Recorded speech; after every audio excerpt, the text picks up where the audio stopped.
We are extremely pleased that you're here. It is good to come together for the purpose of co-creating. Do you agree? Yes. You're knowing what you are wanting? Sort of. It really is co-creation at its best. You are so much more than you know. You see yourselves in these individual clumps, sitting on chairs, but you are extensions of so much more, and the whole of you is present everywhere you go.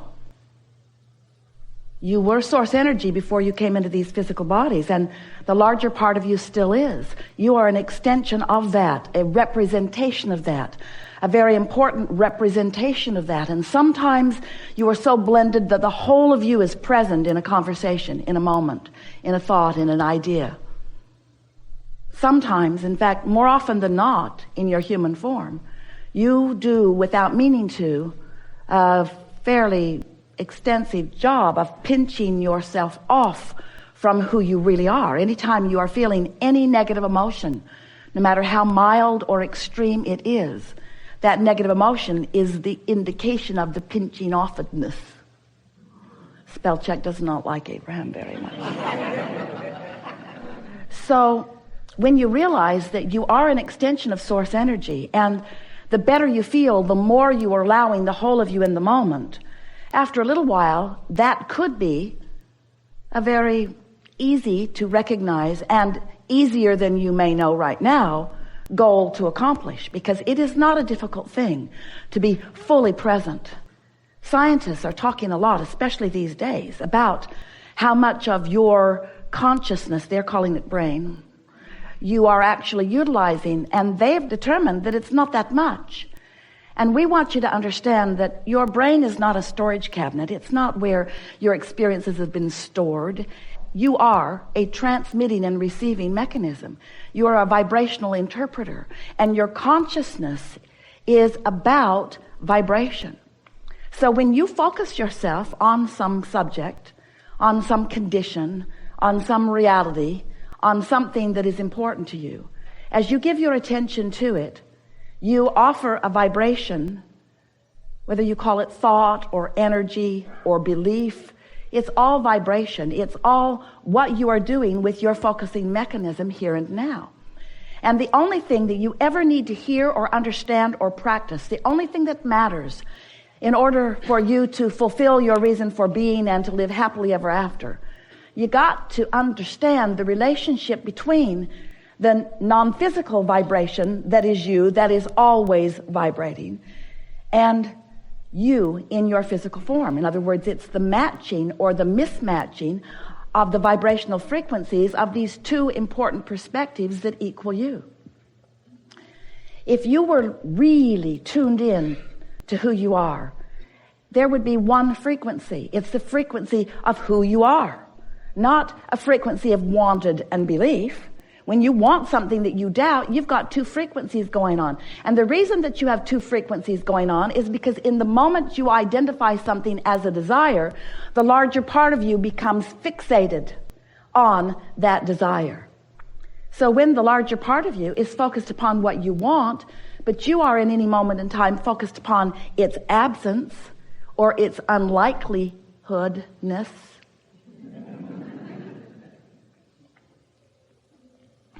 playing with Esther because she was editing something yesterday, and she said to us on more than one occasion, Abraham, you've got to stop making up words. And we said to her, you're the one drawing the dirty pictures. That's an old joke that Esther and Jerry told each other almost every day. Esther is the one who finds the words, and she's reaching for the word that really means what we mean. And sometimes it's necessary to add extra syllables on words to really make the point. So when you get it, that you are an extension of source, and that in every moment you have a relationship with that source, then life becomes easier because your guidance becomes clearer. And when your guidance is clear, and we want to be very clear about what that guidance is about.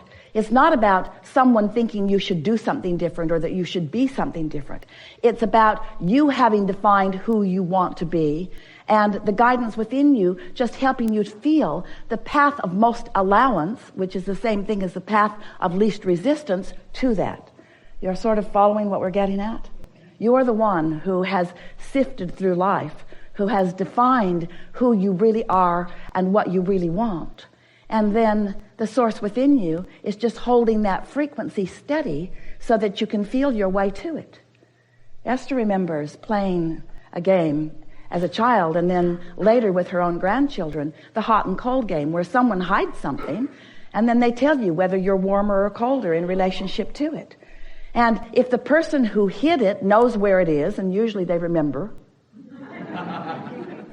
and is letting you know what your physical proximity to it is by the simple warmer, colder, with very little trouble, you can find your way right to it. And your own guidance system functions in precisely the same way. The source within you knows who you have become and knows everything that you desire, and also knows your physical proximity to it.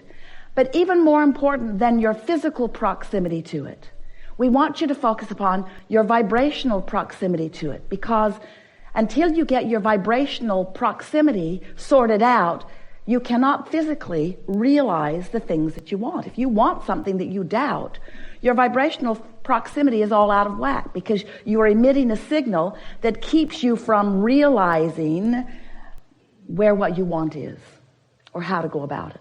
So, for a while, we were calling this gathering the science of deliberate creation. Science because it's ongoing and you get better and better at the discovery of it. And because once you discover something and you establish that solid basis within you, it provides the next jumping off place for more and more and more and more and more. Deliberate because you want to be deliberate about what you're thinking about. Creating by default is no fun at all. If you're just talking to anybody who talks to you and flowing your vibration all over the place and thinking about what you want in the absence of it and talking about the good and the bad and the things that you want and the pros and the cons and the pluses and the minuses, then you've got your vibration all jacked up. Esther's new term. Not new to you, new to her. So when your vibration is all out of whack like that, then you have no reasonable control over how your life is unfolding, and you have a rough ride. So we want you to understand that through your life you have defined, even without words often, at every level of your being, improvements. You were born to do that. You came into this physical time-space reality with a very clear intention of sifting through in order to determine your personal preferences and improvements. And you do that all day, every day, whether you know that you are or not. When someone is rude, you want a nicer world. When you're rude, you want a nicer world. When you don't have enough of something you want more of it. When you've got something you don't want, you want an improvement in that situation. In other words, all day, every day, you are defining your desires. It's why we like to begin. Do you know what you are wanting? But that's only a small part of the equation, because defining it and being a vibrational match to it are two different things. And your words, no matter how much you say the words of what you want, the universe is not hearing your words. The universe is responding to your vibration. An easy way to understand that is the universe isn't listening to what you say you want. The universe is responding to your vibrational practice about it. So if you really want something, but you really doubt it, and the dominant vibration within you is, it's not working and I don't know how to make it work, and the feeling within you is one of being lost about it, the universe cannot deliver to you a path that's going to be an easy path to it, because you've got a frequency going on that is making it not possible for you to realize the path. Seth, you know about Seth? Seth told Rob and Jane, and Jerry and Esther, especially Jerry, devoured those books later on, that you create your own reality. Those were the words that Jane coined in response to what Seth was transmitting to her. You create your own reality. And today, we would like to say to you that, yes, indeed, you create your own reality.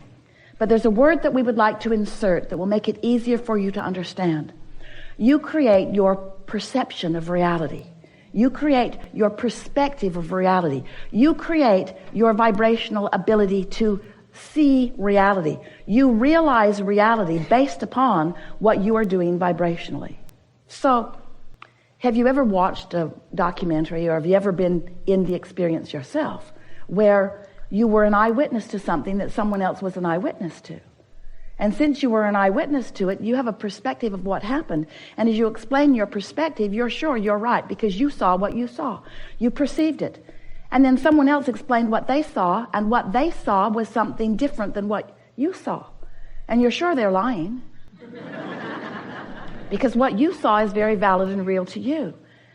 If there is anything that we would like to present to you in a way and find enough analogies and examples to help you really get it, something that would serve you better than all other things put together that you will ever hear from us or anyone else, it would be that your perspective is uniquely yours. And if you could give up your determination to explain yourself in enough different ways to get other people to see it the way you see it, oh, life would begin being sweet for you right now. If you could just accept that everybody gets to create their version of reality, and that you will waste your life in trying to get them to accept your version.